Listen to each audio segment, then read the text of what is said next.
송은재TV 시작합니다. 총선이 지난 뒤에 윤석열 대통령이 당정대, 국정대 쇄신을 하겠다라고 밝혔습니다. 그런데 이 쇄신 작업이 좀 시간이 걸리고 있습니다. 윤 대통령이 아마 오늘은 총리와 비서실장을 발표하지 않을까라고 보입니다. 비서실장을 먼저 발표하고 총리를 다음 주에 발표하는 이런 순서도 예상이 됩니다. 또 국민의힘 쪽에서는 아직도 논란이 남아있긴 하지만 6월 말쯤에 전당대회를 연다. 그때까지 윤재욱 권한대행이죠. 비대위원장 체제로 바꿔서 6월 말 조기 전당대회를 한다. 이렇게 가닥은 잡았습니다. 윤 대통령이 앞으로 남아있는 3년 동안 이 여소야대 국면에서 국정을 어떻게 이끌어 가려고 하고 있느냐. 3년, 여기에서 이제 윤석열 정부 성공, 그 다음 또 정권 재창출을 해야 합니다. 전당대회를 앞두고 이제 당권 경쟁입니다. 이게 고질적인 병이죠. 수도권과 영남이 완전히 두 쪽으로 나뉘어서 수도권, 영남 이제 경쟁 체제가 되면서 서로가 지금 한쪽은 개혁이고 한쪽은 안정이고 이런 식의 주장을 하면서 맞부딪히고 있습니다. 윤 대통령이 앞으로 3년 동안 생각하는 국정 운영 방향은 어느 쪽이냐? 윤 대통령의 의중이 어디에 있느냐가 현실적으로 가장 중요합니다. 민주당에서는 이재명 조국입니다. 이재명은 어떤 일이 있어도 국회 법사위원장은 민주당이 가져가야겠다라는 겁니다. 법사위원장을 이재명이 지금 꼭 가져가야 되는 이유는 검찰과 사법부에 대한 압박용으로 쓰기 위해서입니다. 이재명이 앞으로 이 사법부 또 검찰을 어떻게 압박할 것인가 라는 건 이재명이 이 총선이 지나고 난 다음에 지금 수원지검에 대해서 가짜뉴스로 협박을 하고 있는 것을 보면 알 수가 있습니다. 그러니까 이게 명백하게 수원지검에서 있을 수 없는 것이다 라고 증거를 모두 제시를 했는데도 이재명이 이화영과 함께 그 검찰청 술자리 회유입니다. 이화영에 이걸 계속 가짜뉴스를 퍼뜨리고 있습니다. 가짜뉴스여도 상관없다라는 것이죠. 이재명이 노리는 지점은 지금 재판부 압박입니다. 이화영의 1심 판결이 6월 초에 나옵니다. 6월 초에 1심 판결을 미루거나 1심 판결에 영향을 주고자 하는 것입니다. 앞으로 3년 동안 이재명이 국회를 통해서 법사위를 통해서 이런 식으로 검찰과 재판부를 압박을 해 가면서 재판 지연을 노리게 될 것이다. 궁극적으로. 이걸 어떻게 막을 수 있을 것이냐. 국회 권력을 이용해서 사사건건 윤석열 정부 발목을 잡게 될 겁니다. 윤 대통령이 이 부분을 어떻게 헤쳐나가려고 하느냐. 그래서 고민이 깊어지는 대목입니다. 지금 이게 국무총리와 비서실장, 그 다음에 당에서 이 전당대회, 당권이 어디로 가느냐. 이게 맞물려서 돌아가고 있습니다. 가장 중요한 핵심적인 인물이 한동훈입니다. 한동훈이 지금 쉬고 있는데 조정훈이 한동훈과 통화를 했다라고 하면서 어제 밝혔습니다. 당분간 쉬고 싶다. 한동훈에 대해서 조정훈이 좀 오랜 기간 쉬는 것이 좋지 않겠느냐. 한동훈을 너무 일찍 불러내는 것도 어떻게 보면 한동훈에게 좋지 않은 것이다. 이런 이야기를 했습니다. 일반적으로 맞는 이야기입니다. 이럴 때는 6개월이나 1년 정도 한동훈이 좀 쉬면서 정말 여러 가지 자기의 내공을 쌓는 이런 것이 필요합니다. 그런데 홍준표입니다. 홍준표. 이 총선 때부터 홍준표가 계속 한동훈에 대해서 견제를 했습니다. 수위를 넘는 공격을 계속했습니다. 셀카만 찍는다고 해서 총선이 되느냐. 그거 봐라. 총선에 지지 않았느냐. 총선 지기를 기다렸다는 듯이. 그리고 어제도 대통령과 이 만찬을 하고 난 뒤인 어제도 한동훈에 대해서 한동훈은 이제 주군에게 대들다가 폐쇄자가 됐다. 이런 이야기를 계속합니다. 이게 그러니까 홍준표가 그동안 한 말도 수위를 넘었는데 이제 어제 한 말은 지난 16일 만찬을 대통령과 했다. 4시간 동안 대화를 나누었다. 그리고 국무총리는 누구, 비서실장은 누구, 자기가 추천도 했다. 김한길, 장제원입니다. 모두 장제원은 홍준표와 아주 가까운 사이입니다. 이런 추천도 했다. 이런 이야기까지 나오고 대통령실에서 홍준표와 만찬을 했다라는 건 공개를 했습니다. 그러자 홍준표가 자기의 SNS에 또 여러 가지 이야기를 올렸습니다. 이러는 와중에 또 한동훈에 대해서 한동훈은 이미 주군으로부터 버림받은 뭐 폐쇄자다 이런 식의 이야기를 하면서 이 윤 대통령의 의중이 이제 관심을 끄는 것입니다. 윤 대통령이 지금 홍준표 아니라 다른 많은 사람을 만나고 있습니다. 정진석도 만나고 김한길도 만나고 장제원도 만나고 원희룡도 만납니다. 그런데 대통령실에서도 유독 이 홍준표와 만난 걸 공개를 했고 만찬을 그걸 받아서 홍준표가 윤 대통령과 굉장히 지금 가까운 것처럼 이렇게 하면서 한동훈을 또 공격을 했습니다. 이제 이 대목입니다. 이렇게 대통령실에서 정보를 공개하는 것, 이 의도가 무엇이냐. 정말 홍준표의 말대로 윤 대통령이 한동훈은 버리고 홍준표와 손잡고 소위 친윤 의원들이 있고 뭐 아직도 국민의힘 지지층 보수 우파 윤 대통령에 대한 압도적인 지지를 보내고 있습니다. 한동훈도 마찬가지입니다. 윤 대통령과 한동훈에 대한 지지는 압도적입니다. 이런 상황에서 윤 대통령이 이 홍준표와 손잡고 앞으로 전국 운영을 계산하는 것이다. 이게 지금 홍준표의 주장입니다. 이 이야기죠. 총선 과정에서 윤 대통령이 한동훈에게 굉장히 뭐 섭섭한 것이 많았을 것이다. 지금 윤 대통령은 한동훈이 해달라는 대로 다 해주었는데 결과가 이렇게 나왔다. 한동훈 입장에서는 좀 더 대통령실이 좀 더 빨리 움직이고 좀 더 적극적이었다면 총선에서 좀 더 나았지 않겠느냐. 뭐 서로가 이렇게 생각할 수 있는 대목입니다. 모두 총선 승리를 위해서 그런 계산들을 했고 그렇게 뛰어왔다라는 것인데 이제 이 사이가 벌어지자 홍준표가 그 사이를 찌르고 들어온 겁니다. 이간질을 하면서 윤 대통령의 지지율 이걸 등에 업고 이제 앞으로 국정 운영에서 중심에 설 것이다. 대선까지 노린다. 이런 게 지금 홍준표의 구상입니다. 한동훈은 지금 윤석열 대통령 주변에 한동훈은 지금 스스로 갈 수도 없는 입장이고 지금 윤 대통령과 한동훈의 이 사이는 누가 뭐 중간에 누가 개입을 해서 다리를 놓을 수도 없는 상황입니다. 대통령실은 한동훈에 대해서 감정이 좋지 않죠. 이런 상황이 되어 있습니다. 이 문제를 누가 풀 수 있느냐. 한동훈은 뭐 얼마든지 지금 윤 대통령이 부르면 얼마든지 그간의 사정을 설명을 하고 이렇게 하고 싶은데 윤 대통령이 불러야 되는 것이죠.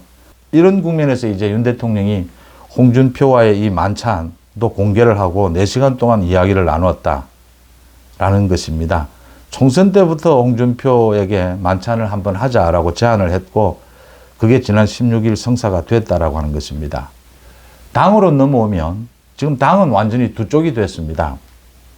6월 말 전당대회 윤재옥 이 비대위부터 수도권에서는 지금 반발을 하고 트집을 잡고 있습니다. 조기 전당대회로 갈 수밖에 없다라는 걸 알면서도 주도권 싸움입니다. 이제 전당대회를 앞두고. 그러니까 경선 룰도 지금 바꿔야 한다. 수도권에서는 이 일반 국민 여론조사를 30%나 50% 넣자. 영남에서는 주로 지금 있는 100% 당원으로 하자. 이렇게 지금 대체적으로 나뉘어 있는 상황입니다. 뭐 누구나 가장 큰 관심은 윤 대통령의 의중입니다. 이번에도 윤 대통령의 말을 잘 듣는 그런 친윤 당대표를 뽑아야 하느냐 아니면 좀 윤석열 정부를 보완할 수 있는 수도권의 당대표를 뽑아야 하느냐. 수도권이라고 해서 뭐 친윤 아닌 것도 아니고 영남이라고 해서 전부가 친윤도 아닙니다. 그런데 대체적으로 이제 언제나처럼 이렇게 나뉘어 있습니다. 그래서 이번 6월 말 전당대회에 당권 도전에 나설 수 없는 홍준표가 친윤 윤석열 대통령의 의중을 얻고 당권 도전을 할 것이다. 이런 이야기를 홍준표 측에서부터 흘리고 있습니다. 홍준표가 당권 도전을 한다. 윤석열 대통령 친윤을 업고 도전을 한다. 영남을 업고. 그러면 한동훈이 나서야 하지 않겠느냐. 지금 수도권에서는 홍준표에 대항해서 수도권에 지금 많은 의원들은 또 이 영남이 이번 당대표를 해서는 안 된다. 또 당정관계, 수평적 당정관계가 필요하다. 그러면 이게 뭐 나경원이 나서든지 안철수가 나서든지 그렇지 않으면 한동훈이 직접 나서야 한다. 지금 홍준표가 이 당권을 잡고 영남에서 당권을 잡는 것은 그대로 볼 수가 없다. 뭐 이런 식의 주장이 팽팽히 맞서고 있습니다. 여기에서 윤 대통령과 한동훈 위원장, 뭐 홍준표 이런 개인의 문제가 아니고 국민의힘 지지층, 당원, 보수 우파 국민들의 입장에서 한번 생각해 보고자 합니다.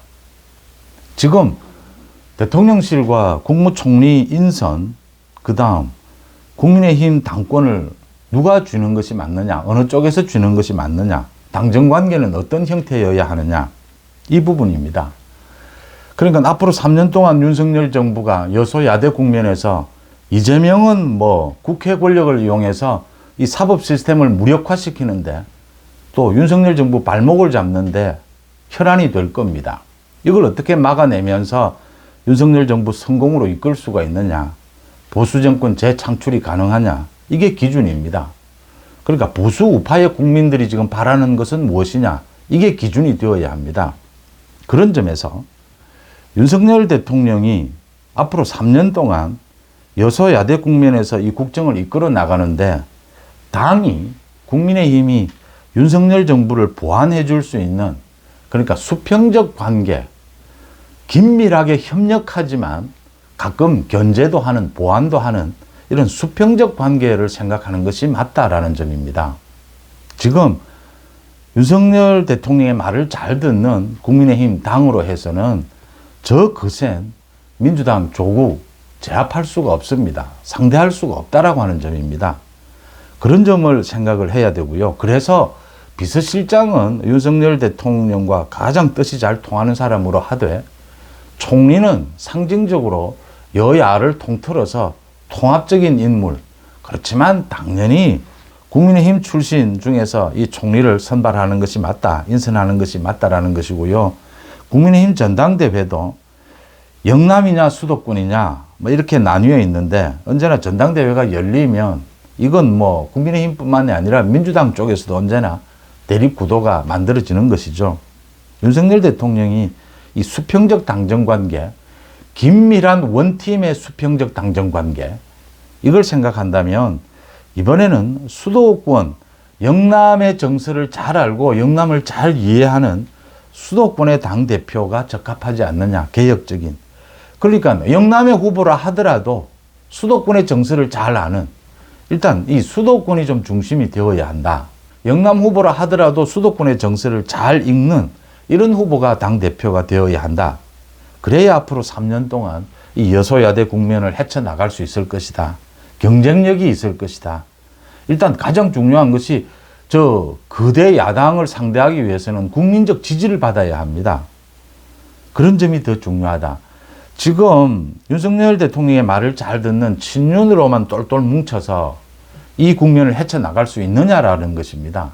이게 영남 수도권이 또 이렇게 갈리고 전당대회를 통해서 또는 이 정대 인사를 통해서 수도권과 영남 이 당 안에서 이런 것들이 이렇게 갈라서게 되면, 분열이 일어나면 이게 가장 위험하다라고 하는 점입니다. 그래서 전체를 통합하면서 개혁으로 국민들의 지지를 받을 수 있는 그런 방향으로 가야 된다라는 점입니다. 그런 의미에서 윤석열 대통령이 홍준표에게 힘을 한번 실어줬다면 이제 한동훈에게도 힘을 실어줘야 된다라고 하는 점입니다. 한동훈, 홍준표, 윤석열 대통령이 홍준표가 필요하다고 생각할 수 있습니다. 대통령의 입장에서는 국정 전반을 봐야 합니다. 전체를, 뭐 야당까지 모두 포함해서 전체를 헤아려야 하고 계산을 해야 합니다. 그런 점에서 한동훈도 필요하고 홍준표도 필요할 수 있다. 수도권도 당연히 필요하고 영남도 필요한 것이고 또 뭐 호남도 배려를 해야 되는 것입니다. 그런 관점에서 본다면 어느 한쪽으로 이게 쏠려서는, 이 무게중심이 쏠려서는 굉장히 위험해진다라고 하는 점입니다. 그 점을 윤석열 대통령이 염두에 두고 있어야 하지 않느냐. 지금은 뭐 홍준표가 기승을 부리고 있습니다. 완전히 윤석열 대통령과 친윤 지금 핵심들을 자기가 장악한 것처럼 모두 이렇게 하고 있습니다. 또 영남권 의원들에게 홍준표가 뭐 많은 지금 이 스킨십을 하고 있습니다. 자기가 이제 윤석열 대통령의 지원을 얻고 이 친윤의 대표 주자로 나서서 자기가 당권 경쟁에 직접 나설 수도 있고 자기가 배후에서 큰 손이 될 수도 있고 지금 홍준표는 이런 것을 꿈꾸고 있습니다. 이렇게 한쪽으로 윤 대통령의 생각이 쏠리면 되지 않는다. 또 한동훈은 윤석열 대통령이 누가 뭐래도 정치적으로도 개인적인 것을 떠나서 정치적으로도 홍준표나 다른 사람들보다는 한동훈이 가장 믿음직스러운 것입니다. 이 당정 원팀 또 당정 견제 어느 쪽을 봐도 한동훈이 가장 적임이다라고 하는 것입니다. 원팀으로 되기에도 윤석열 대통령과 가장 보조를 잘 맞출 수 있는 사람이 한동훈 아니겠느냐. 또 윤석열 정부를 보완하고 견제한다라는 측면에서도 이 외연을 넓힌다라고 하는 측면에서도 한동훈이 적임자일 것이다. 지금 어떤 사람의 이름을 거론해서 그렇지만 그러니까 홍준표가 뭐 지금 대구를 중심으로 하고 있다면 한동훈이 서울 중심이다 이렇게 본다면 이 한동훈을 나경원으로 대체하고 홍준표를 또 뭐 김태호나 또 다른 사람으로 대체할 수도 있을 겁니다. 이런 전반적인 것을 볼 때 윤 대통령이 균형 잡힌 지금 여러 가지 이 언행이 필요하지 않느냐 이렇게 보입니다.